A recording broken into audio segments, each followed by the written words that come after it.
के भाई का आमना सामना कराया। भाई के सामने आते ही हत्यारोपी ने सिर झुका लिया जब हिमानी के भाई जितिन ने कहा कि अब तो खुश है, हमारी बहन को मारकर हमारा तो सब कुछ लूट लिया। इस पर हत्यारोपी ने कहा कि गलती हो गई। पुलिस ने हिमानी के भाई और हत्यारोपी का करीब 2.5 मिनट तक आमना सामना कराया। आरोपी सचिन ने भी हत्या की बात कबूल की और कहा कि गुस्से में कदम उठाया गया था। हिमानी की हत्या के पीछे केवल सचिन उर्फ ढिल्लू का नाम आया तो परिजनों को विश्वास नहीं हुआ। हालांकि उसके साथ किसी तरह का कोई विवाद नहीं था। ऊपर से पुलिस ने जब रुपए के लेन देन की बात कही तो परिजन ने इस कहानी को गले से न उतरने की बात कही। इसके बाद पुलिस के सामने हत्यारोपी और परिजन का आमना सामना कराने के सिवाय कोई रास्ता नहीं था। सोमवार को दिन भर पुलिस की कार्रवाई के बाद रिमांड पर लेने के बाद दोनों का आमना सामना कराया गया। जब सचिन ने हत्या की बात कबूल की तो हिमानी के परिजन को थोड़ा विश्वास हुआ, लेकिन परिजन अभी भी पुलिस की थ्योरी पर पूरा विश्वास नहीं कर रहे हैं। कांग्रेस कार्यकर्ता हिमानी नरवाल की हत्या सचिन ने आवेश या गुस्से में नहीं बल्कि पूरी प्लानिंग के साथ की है। हिमानी की हत्या करने का प्लान वह काफी पहले से बना रहा था। वारदात से एक दिन पहले 27 फरवरी को भी सचिन ने हिमानी की हत्या का षड्यंत्र रचा था,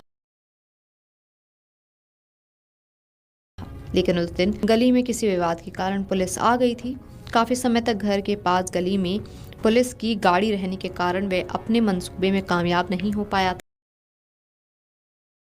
अगले दिन उसने योजनाबद्ध तरीके से हिमानी की हत्या को अंजाम दिया और सूटकेस में शव लेकर सांपला पहुंचा था। हिमानी के भाई जतिन ने यह अंदेशा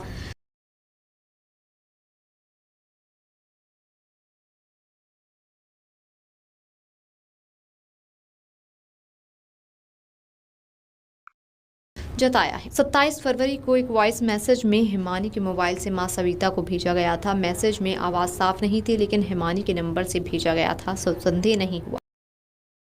मगर अब परिजनों को संदेह है कि ये मैसेज हत्यारोपी ने ही तो नहीं भेजा था। हिमानी की हत्या के बाद शहर और बाहर से लोग उनके विजयनगर स्थित घर पहुंच रहे हैं। जिन लोगों के साथ हिमानी ने एक भी कार्यक्रम में हिस्सा लिया था वे इस घटना को लेकर काफी सहमे हुए हैं। रोहतक से ही नहीं बल्कि अन्य जिलों से भी लोग उनके घर सांत्वना देने पहुंच रहे हैं। हिमानी के घर पर मंगलवार को भाजपा के वरिष्ठ नेता और विधायक प्रत्याशी मनीष ग्रोवर समेत कई नेता पहुंचे और कांग्रेस कार्यकर्ता हिमानी की मौत पर सांत्वना दी। उन्होंने परिजनों को हर हाल में न्याय दिलाने की बात कही। हिमानी के भाई जतिन ने कहा कि उनके घर भाजपा के नेता तो आ रहे हैं, लेकिन कांग्रेसी नेताओं को फुर्सत नहीं है। जतिन ने कहा कि कांग्रेस के कुछ नेता जरूर अंतिम संस्कार पर पहुंचे थे, लेकिन जिनके लिए चुनाव में मेहनत की थी उनको अभी समय नहीं मिला है। सचिन 28 फरवरी को हिमानी के घर पर आया था। हिमानी और सचिन में दोपहर में रुपए के लेन देन को लेकर विवाद हो गया। दिन में खूब गहमा गहमी के बीच नाराज होकर सचिन वहां से चला गया था। हालांकि वो रोहतक में ही रहा। सचिन शाम करीब 4 बजे फिर से हिमानी के विजयनगर स्थित घर पहुंचा और वहां पर कुछ देर बात होने के बाद फिर दोनों के बीच विवाद हो गया। मामला इतना तूल पकड़ गया कि दोनों के बीच हाथापाई हो गई।